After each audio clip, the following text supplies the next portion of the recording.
Hello, and welcome to Storytime with Chief Cassidy. I'm Michael Cassidy, the Chief of the Holliston Fire Department. Today I will be reading Stop, Drop, and Roll by Marjorie Curley, illustrated by Arthur Howard.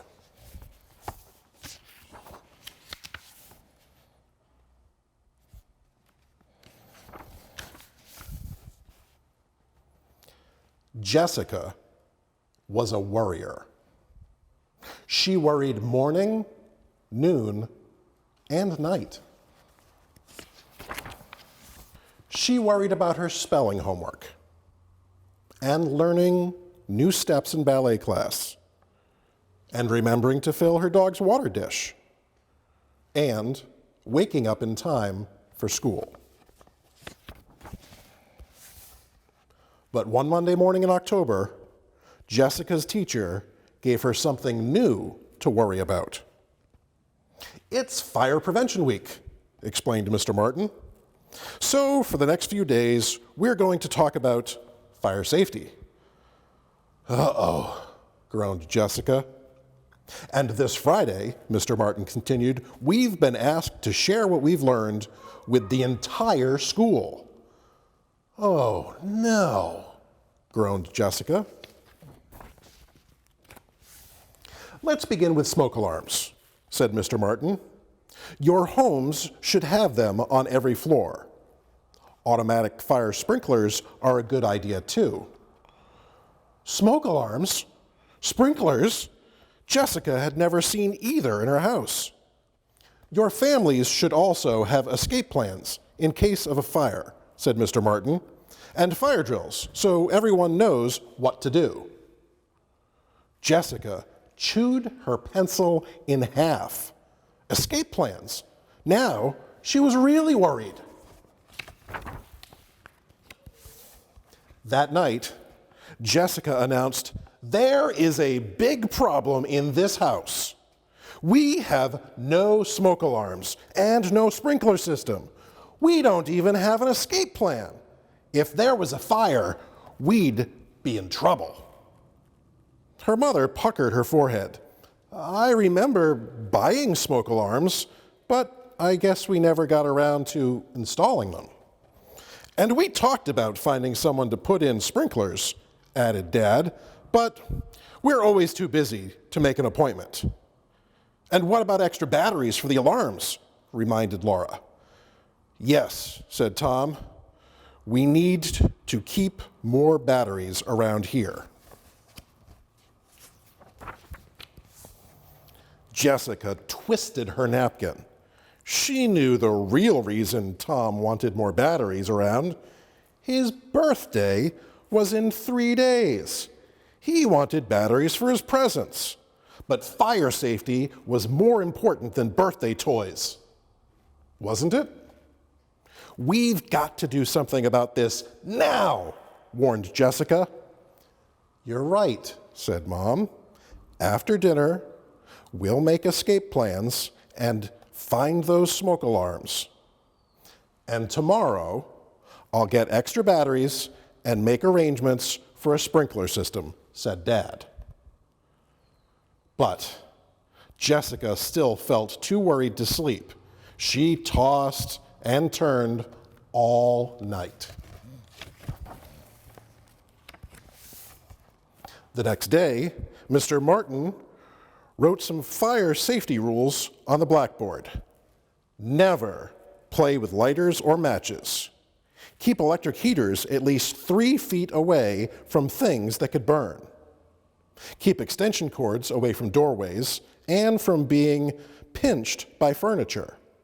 A professional should check the chimney and furnace in your homes each year. Blah, blah, blah. Mr. Martin went on and on until Jessica had to cover her ears.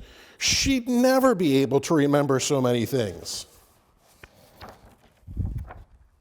At dinner, Jessica asked, "Have we ever had our chimney checked?"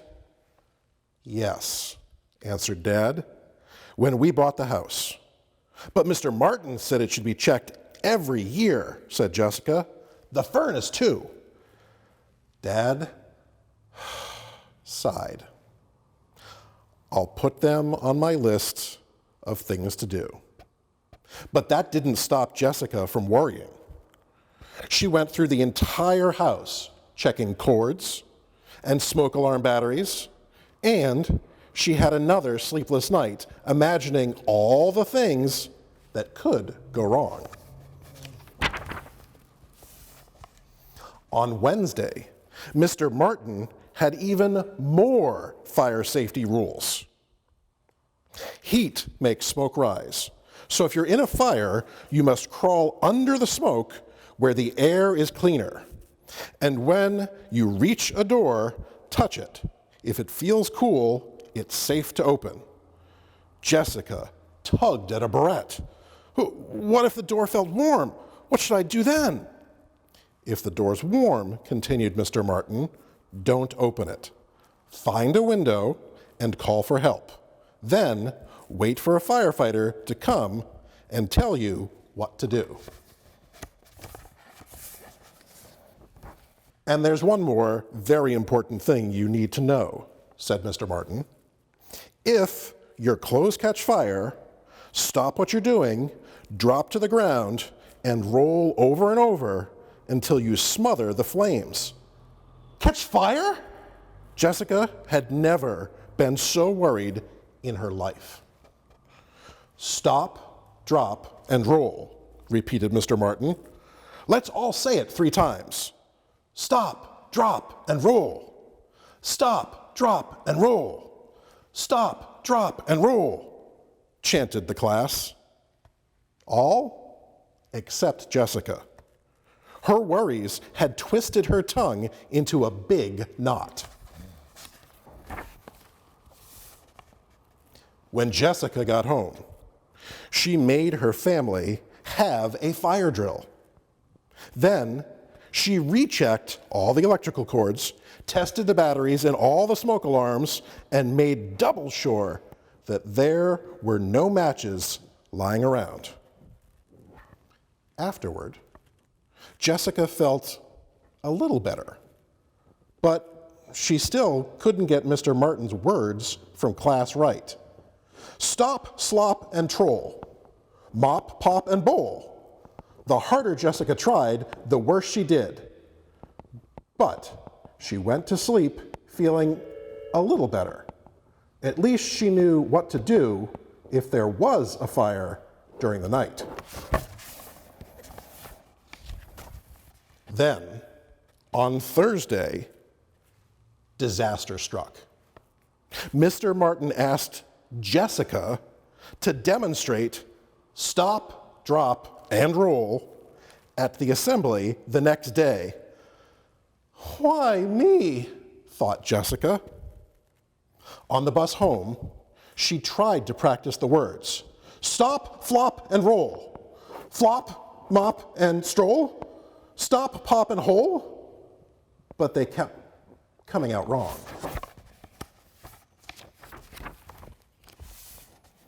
Jessica was so worried about the assembly that she couldn't even enjoy Tom's birthday party. Stop, drop, and mole. Slop, drop, and hole. Plop, mop, and stroll, she muttered to herself. Because of all her muttering, she didn't even notice when Mom brought in the cake. It had 7 big candles on it.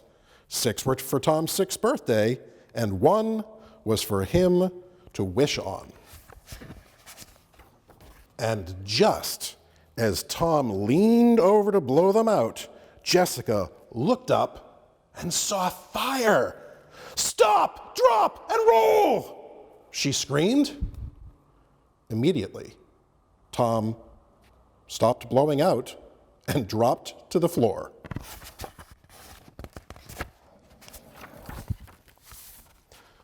But before he rolled, Jessica saw that Tom wasn't on fire at all. Jessica's worries had gotten the best of her.